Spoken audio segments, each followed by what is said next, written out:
Howdy folks, Jamboree here. It's very windy outside in merry old England, so apologies in advance if you start hearing lots of sounds in the background. I can't exactly control the weather, and I can't really postpone this review because it's part of review week. Shut up!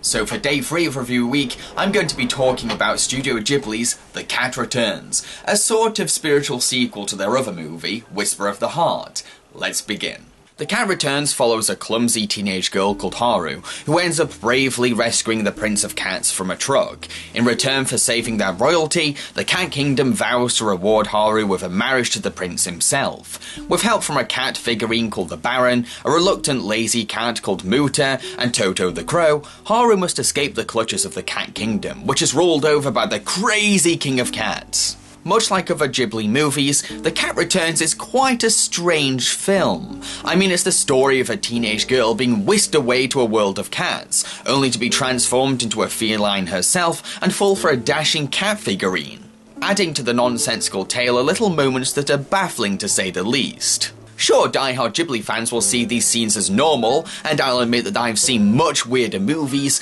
but it's the right level of bizarre to appeal to my tastes, as I really enjoy movies that get surreal and bend expectations because I love being taken by surprise when experiencing films. The quirky eccentricity of this movie is supported by a brilliant sense of humour.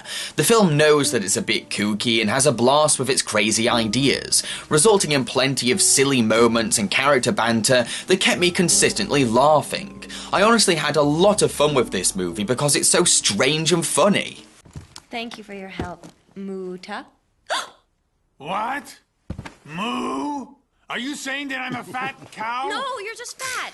I like this girl more every minute. When the film isn't being entertainingly surreal and wacky, it's super cute. Seeing kitty cats living in a fantasy-inspired world is delightfully adorable. I mean, there's something wonderfully charming about cats having their own secret society and taking it seriously.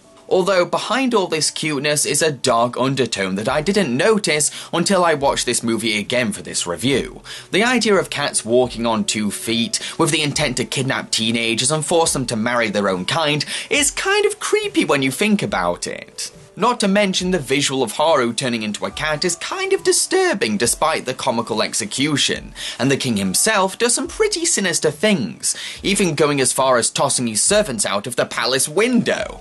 I can imagine the king being frightening to small children, with his eerie, demented eyes, unkempt fur and maniacal voice. But as a whole, the movie is played off as a light-hearted comedy, so I can't take these dark aspects too seriously. The movie has plenty of things to keep us happy. For example, the characters, who are a joy to follow. Haru is incredibly relatable because of her frequent bad luck and clumsy nature. The Baron is a brave and elegant badass who steals the movie with his immense charm and passion for justice. Muta is a lovable ball of fluff with a hidden heart of gold, plus the King of Cats is wildly entertaining, thanks to his unhinged personality. And the fact Tim Curry voices him really adds to his over-the-top madness.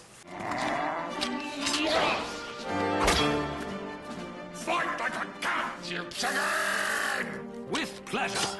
Then again, as many of you know, if you put Tim Curry in a movie, I automatically love it. Despite all my praise and compliments though, I'm not going to say that this is one of Ghibli's best films. Limited to a surprisingly short running time of 70 minutes, the journey Haru goes on lacks the sense of adventure that most Ghibli movies offer because so little gets to happen.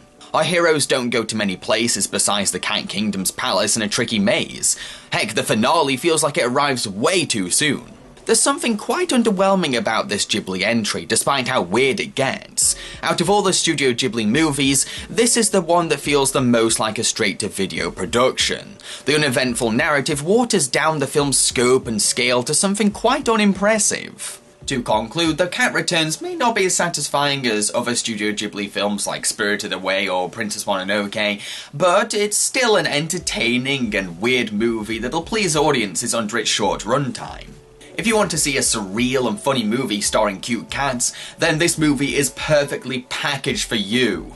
But if you want to see a Studio Ghibli film with deep themes and a big, grandiose adventure, then you'll be disappointed. Plus, I'll admit that you do need to see Whisper of the Heart to better appreciate this movie's characters and ideas.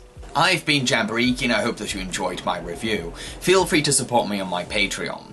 Tomorrow, I'm going to be reviewing Pokemon 2000. It's time to get really, really nostalgic, folks. Cheerio.